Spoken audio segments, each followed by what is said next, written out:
Marwari media आप देख रहे हैं। आज है 3 अप्रैल 2024 बुधवार का दिन और हिंदू तिथि चैत्र माह की नवमी है। नजर डालेंगे आज की बड़ी खबरों पर। शुरुआत करेंगे देश की बड़ी खबर के साथ। बड़ी खबर, दिल्ली शराब नीति केस में तिहाड़ जेल में बंद मुख्यमंत्री अरविंद केजरीवाल की पहली रात घूमने और टहलते हुए बीती। न्यूज एजेंसी पीटीआई ने जेल अधिकारी के हवाले से बताया कि केजरीवाल 14 बाई 8 फीट की कोठरी में रात भर घूमते रहे। वह सिर्फ कुछ देर के लिए सीमेंट के फर्श पर सोए। वहीं तिहाड़ जेल के एक अधिकारी ने न्यूज एजेंसी को बताया कि मंगलवार सुबह केजरीवाल का शुगर लेवल कम था। वह डॉक्टरों की निगरानी में है। सोमवार को जेल पहुंचने पर केजरीवाल को चाय दी गई। रात के खाने में उन्हें घर का बना खाना परोसा गया। सोने के लिए उन्हें एक गद्दा, कंबल और 2 तकिए दिए गए। दरअसल शराब नीति के मामले में केजरीवाल को 21 मार्च को ईडी ने गिरफ्तार किया था। 1 अप्रैल को 10 दिन की रिमांड पूरी होने के बाद कोर्ट ने उन्हें 15 अप्रैल तक न्यायिक हिरासत में भेज दिया है और अब दिल्ली के मुख्यमंत्री अरविंद केजरीवाल तिहाड़ जेल में बंद है। आगे बढ़ जाते हैं राजस्थान से बड़ी खबर। प्रधानमंत्री मोदी ने राजस्थान में भाजपा के चुनावी अभियान की शुरुआत कर दी है।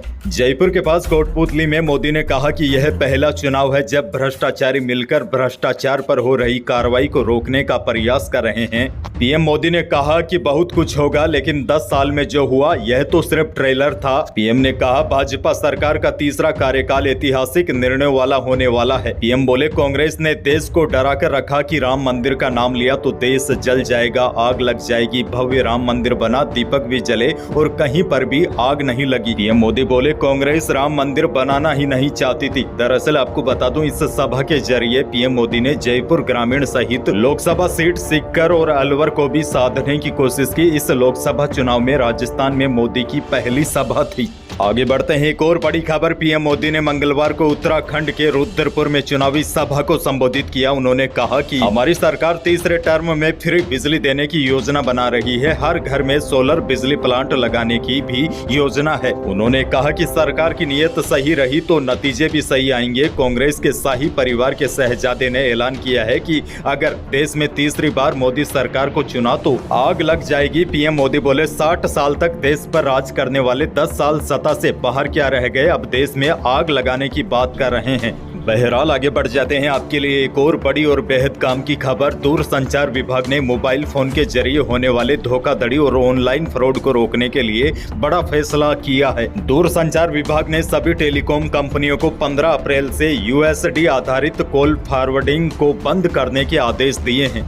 इस आदेश के बाद 15 अप्रैल से मोबाइल फोन में *401# डायल करके कॉल फॉरवर्ड करने की सुविधा समाप्त हो जाएगी। यानी कि डीओटी ने देश की सभी टेलीकॉम कंपनियों को यूएसएसडी कोड्स के जरिए कॉल फॉरवर्ड करने की सुविधा बंद करने को कहा है। दरअसल सरकार ने ऑनलाइन और फर्जी कॉल के जरिए हो रहे फ्रॉड को रोकने के लिए यह बड़ा फैसला लिया है और अब *401# डायल करके कॉल फॉरवर्ड करने वाली सुविधा समाप्त होगी।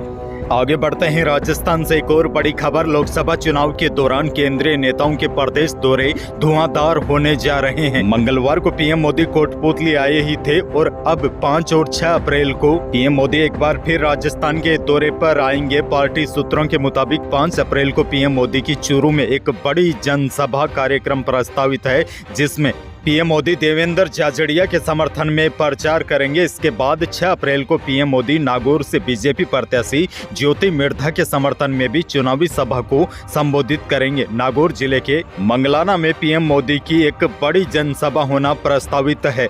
बहरहाल आगे बढ़ते हैं। राजस्थान से एक और बड़ी खबर। एसआई भर्ती परीक्षा 2021 में पेपर लीक और डमी कैंडिडेट के मामले में स्पेशल ऑपरेशन ग्रुप यानी कि एसओजी की टीम एक बार फिर राजस्थान पुलिस एकेडमी पहुंची। मंगलवार सुबह करीब 9:30 बजे पहुंची टीम ने 3 घंटे तक आरोपियों से पूछताछ की। इसके बाद 15 ट्रेनी एसआई को डिटेन किया है। इसमें 2 महिला और 13 पुरुष सब इंस्पेक्टर शामिल है। दरअसल जांच में सामने आया है कि आरपीए में ट्रेनिंग कर रहे कई और ट्रेनी एसआई ने परीक्षा में अपनी जगह डमी कैंडिडेट बैठाए थे। सभी को डिटेन कर एसओजी मुख्यालय ले गई है।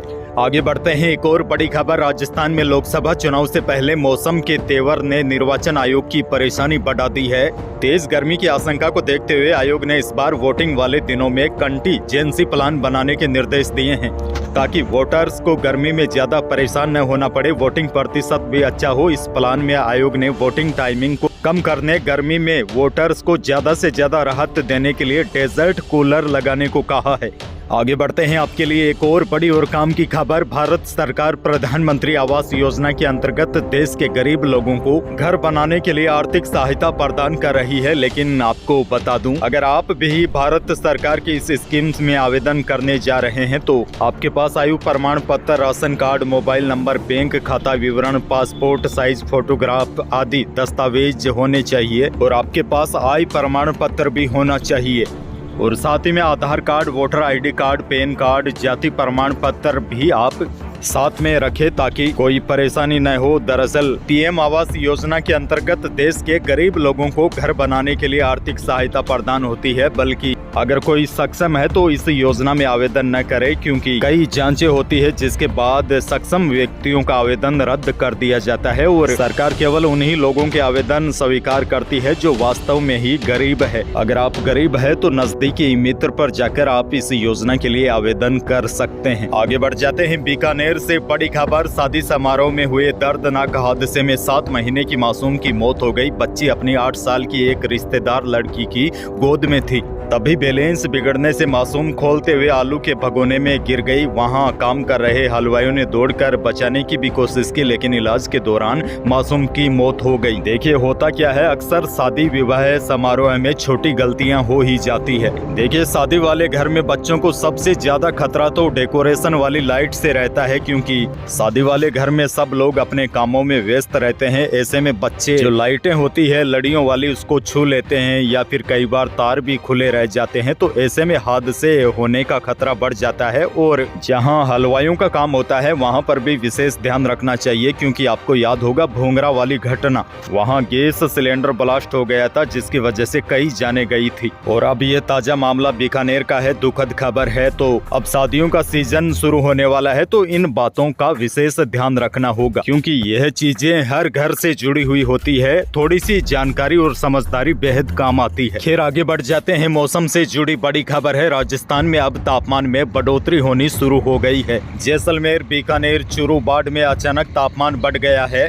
फिलहाल प्रदेश का मौसम साफ रहेगा, लेकिन बड़ी अपडेट ये है कि मौसम विशेषज्ञों का कहना है 2 दिन के बाद राजस्थान में एक हल्के प्रभाव का वेस्टर्न डिस्टर्बेंस एक्टिव होगा, जिससे उत्तरी राजस्थान के एरिया में बादल छा सकते हैं और कुछ स्थानों पर हो सकता है बारिश भी हो जाए। हालांकि राजस्थान के लोगों के लिए अच्छी बात यह है कि यह सिस्टम काफी कमजोर है, जिसकी वजह से यहाँ पर अब बारिश होने की संभावना काफी कम है। लेकिन हो सकता है इस सिस्टम के कारण उत्तरी राजस्थान के इलाकों में कहीं कहीं पर बादल छा सकते हैं और मात्र 1-2 स्थानों पर बूंदाबांदी भी हो सकती है। विक्षोभ कमजोर हो गया है, तो ऐसे में ज्यादा चिंता करने की आवश्यकता तो फिलहाल किसानों को बिल्कुल भी नहीं है। तो यही थी प्रदेश और देश की आज की कुछ बड़ी और महत्वपूर्ण खबरें। वीडियो को लाइक करना बिल्कुल न भूलिए और चैनल पर नए हैं तो सब्सक्राइब भी जरूर कीजिए, ताकि आप अपडेट रहे बड़ी और काम की खबरों से।